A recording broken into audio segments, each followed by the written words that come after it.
came across this quotation last week in relation to aesthetics, actually, and it was, I can't remember who said it, I'll try and find out, but the quotation was, beauty is the anticipation of function.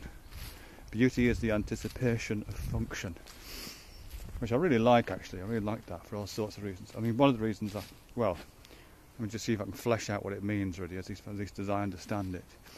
It grounds down beauty and aesthetics more broadly to an embodied, ultimately evolutionary narrative in which the responses that we have to the world around us, the fact that I find this landscape quite beautiful, and I'm in right now, for example, is because at some point in our evolutionary history, in this case, this kind of landscape and beautiful things more broadly would have provided some kind of an adaptive advantage, so or a reproductive advantage. So attractive fruits and vegetables, attractive fruits and vegetables are the ones that notionally at least provide sustenance. Attractive landscapes are the ones that provide either something to eat or provide shelter and access to drinking water, those kind of things. A beautiful person, notionally at least, is representative of sexual fecundity and possibly even availability, and so on and so on.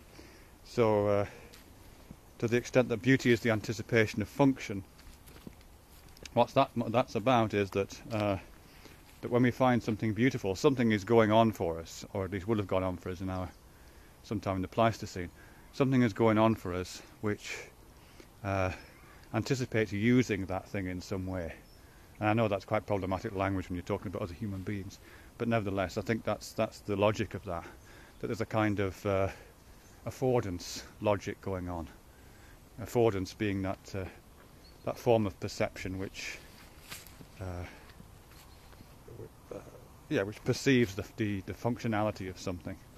J.J. Gibson was very associated with the idea of affordances.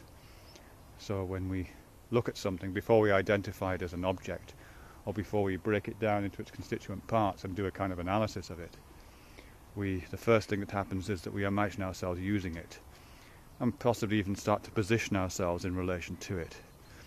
And that's a kind of pre-conscious awareness.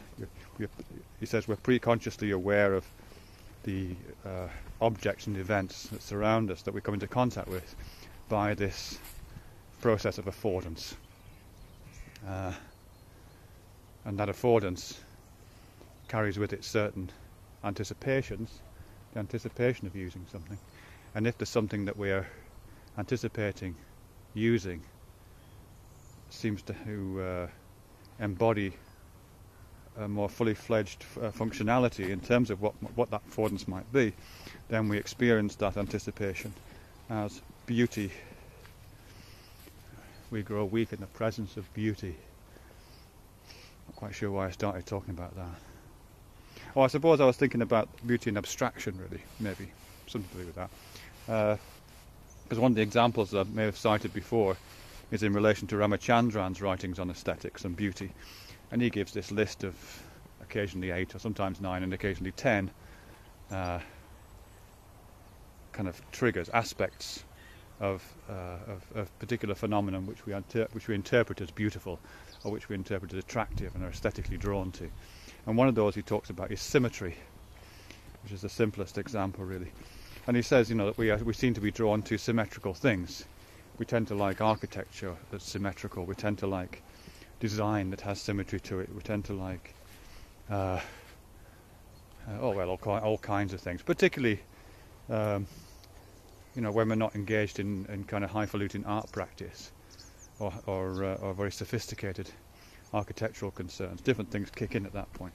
But he says at the simple level of feelings, at a kind of pre-conscious level of just judging the beauty of an object, then symmetry is very important.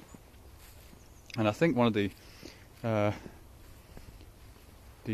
accounts of that, which relate to this idea of the anticipation of function, is to do with the relationships between, in many cases, between symmetry and functionality.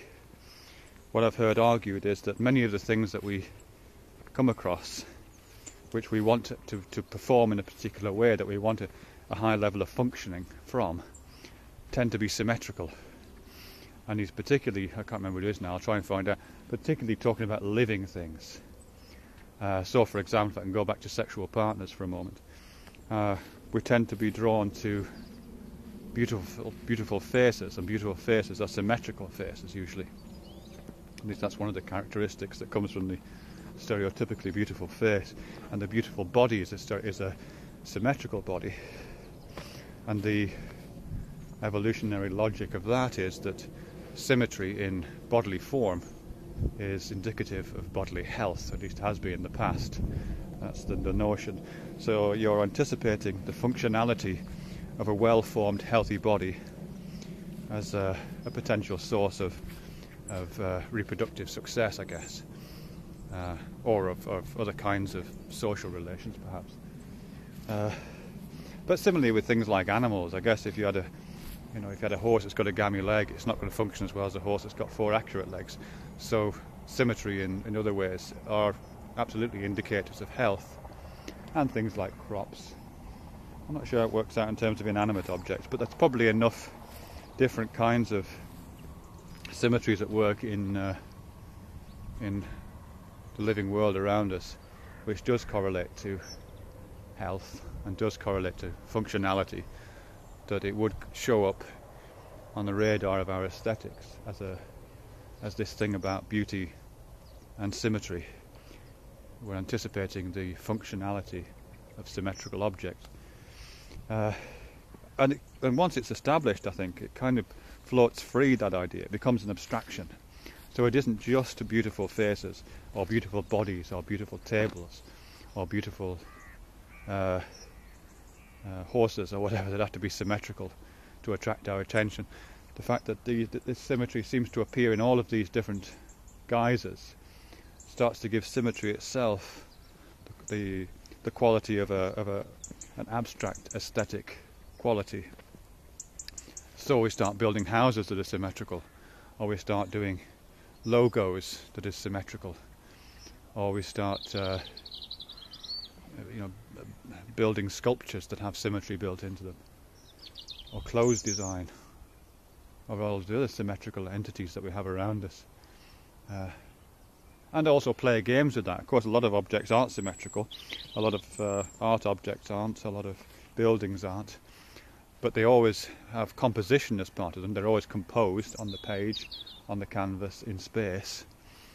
And part of that composition, whilst it might not be symmetrical, it would certainly flirt with the idea of symmetry, or would have some kind of interesting, playful relationship to symmetry, deliberately imbalanced perhaps, to create something else. I think that's pretty much all I've got to say on that. But I will try and find the source of this being this thing about beauty being the anticipation of function. I like the fact it's anticipation as well, actually. I haven't got anything to say about that right now. But the fact you anticipate function, it comes before the thing itself. So you get this feeling of beauty before the culmination of that function. It's like looking forward to something. Beauty is looking forward to something. I'll have to think some more about that.